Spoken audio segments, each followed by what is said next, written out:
La clave 15 nos va a traer la presentación del expediente de segregación de la coordinadora elaborado a instancia vecinal. El contexto social y político era el de continuas manifestaciones. Es así que, con motivo de la llegada de las ferias y fiestas del Cuervo, la coordinadora va a preparar acciones y movilizaciones para la misma. Prueba de ello es la carta que la propia coordinadora va a enviar con fecha de 2 de octubre a la población pidiéndole a la misma, ¿no?, el que estuviera presente en la inauguración de la fiesta, en el alumbrado, como señal de protesta por la actitud mantenida, ¿no?, hasta entonces en el proceso de segregación por parte del equipo de gobierno para con los vecinos del Cuervo. Con la llegada del día del alumbrado se van a producir los siguientes hechos.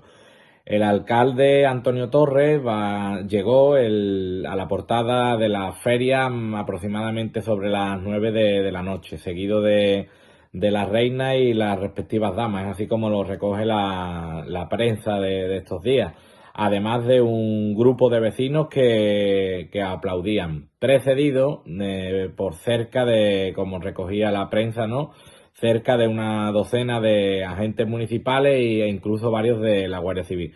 Una vez que la comitiva llegó al citado lugar, un numeroso grupo de vecinos va a comenzar a abuchearlo y a vociferar frases como "que se vaya, Torres dictador" o "Cuervo, Cuervo".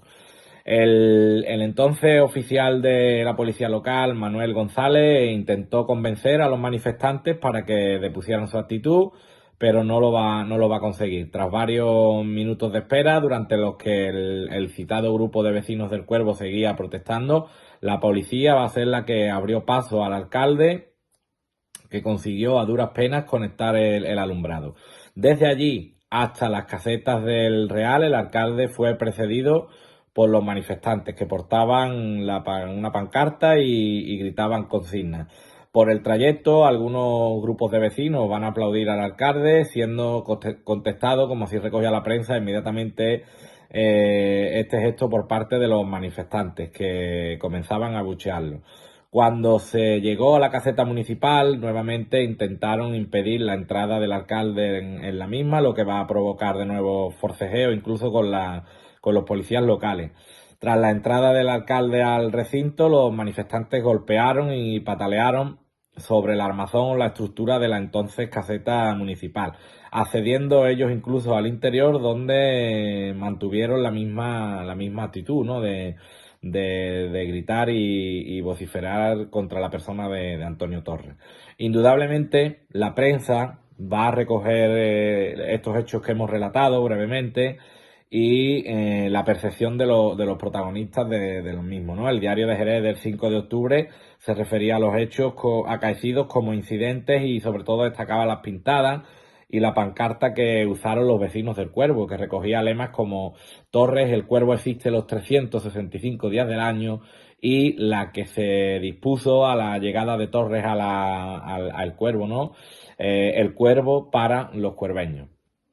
Antonio Torres declaró a este mismo periódico que hemos citado que literalmente "no se ha producido un enfrentamiento. La mayoría del pueblo está conmigo y con el PSOE.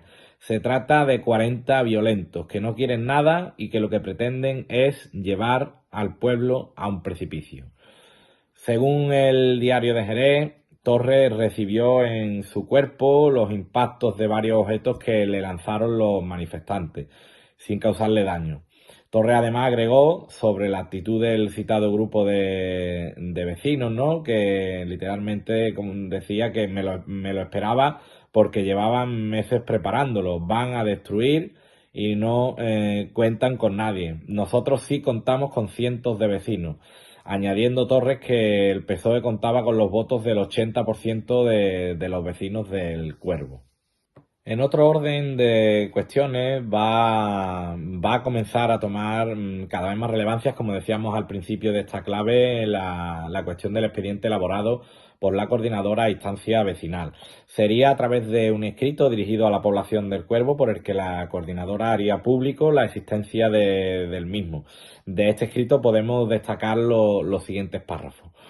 Rota toda posibilidad de negociación o de acuerdo con el alcalde, la coordinadora ha empezado su propio expediente, el del pueblo del Cuervo.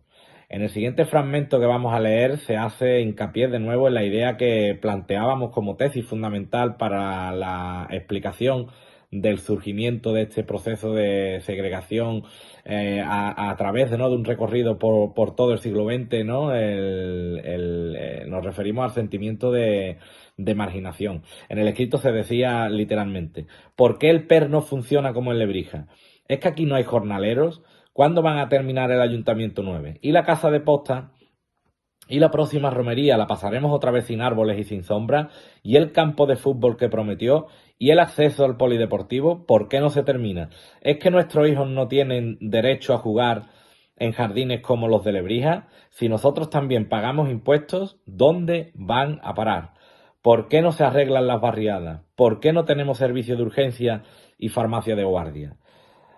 A continuación, en el escrito, a todas estas preguntas, ¿no?, que hacen referencia, como decíamos, a ese sentimiento de marginación presente en la población del Cuervo a lo largo de todo el siglo XX, en el escrito, a continuación, lo que se hace es señalar a un único responsable.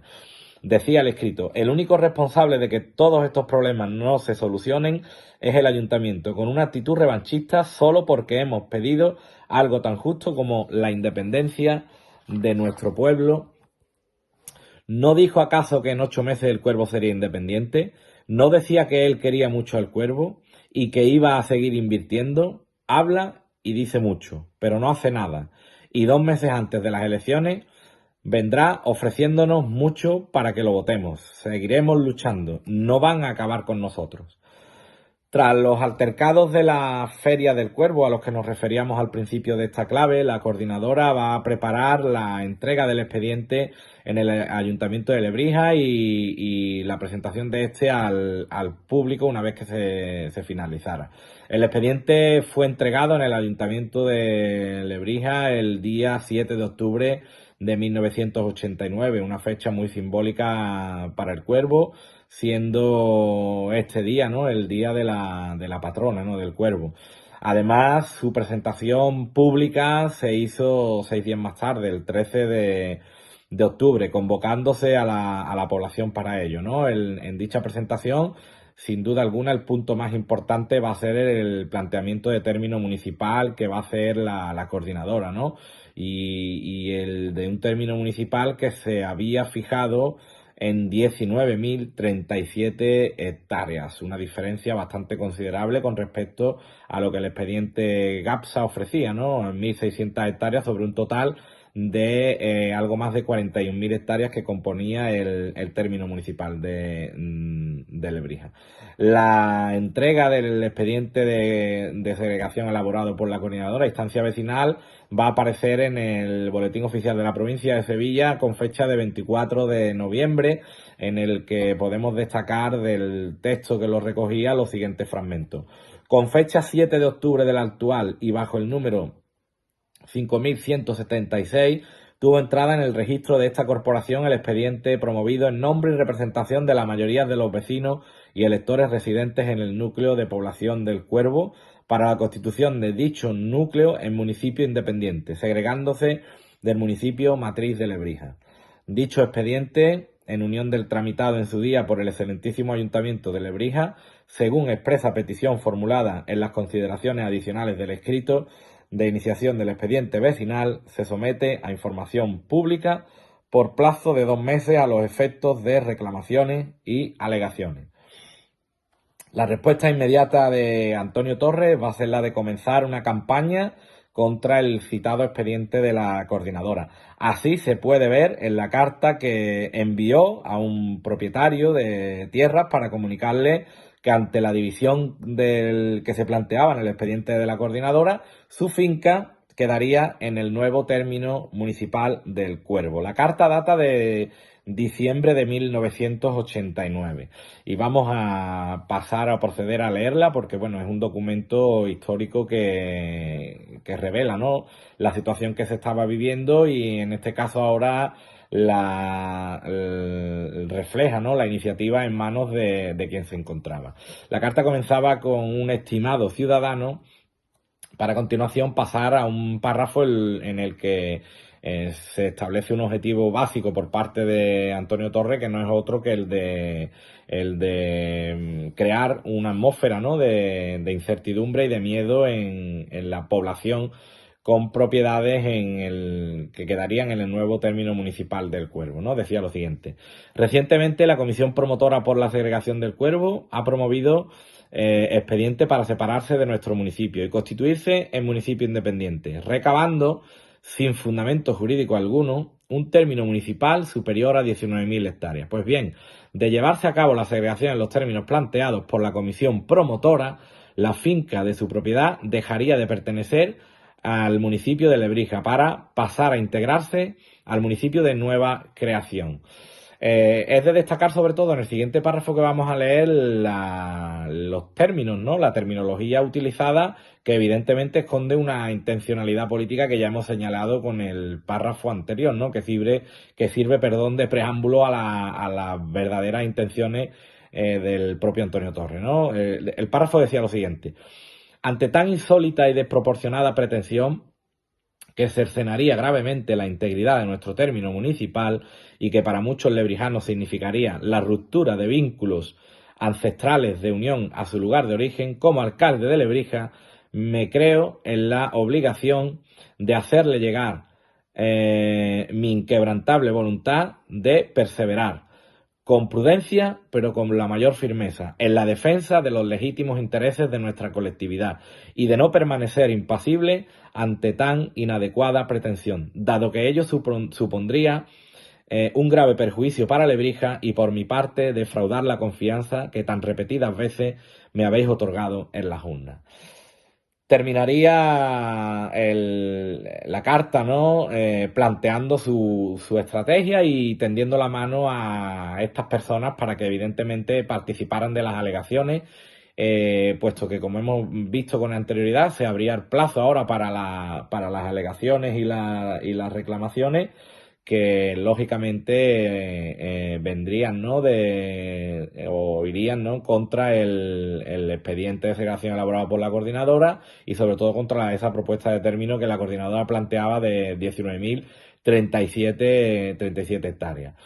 Cerraba la carta que estamos leyendo Antonio Torres de la siguiente forma: por ello, un prestigioso equipo de juristas ha elaborado el documento que le adjunto, para que, si lo considera oportuno, lo refrende con su firma y lo remita a la mayor brevedad posible a esta alcaldía, por ser la mejor y más lícita de las formas de defensa de los intereses de nuestro pueblo.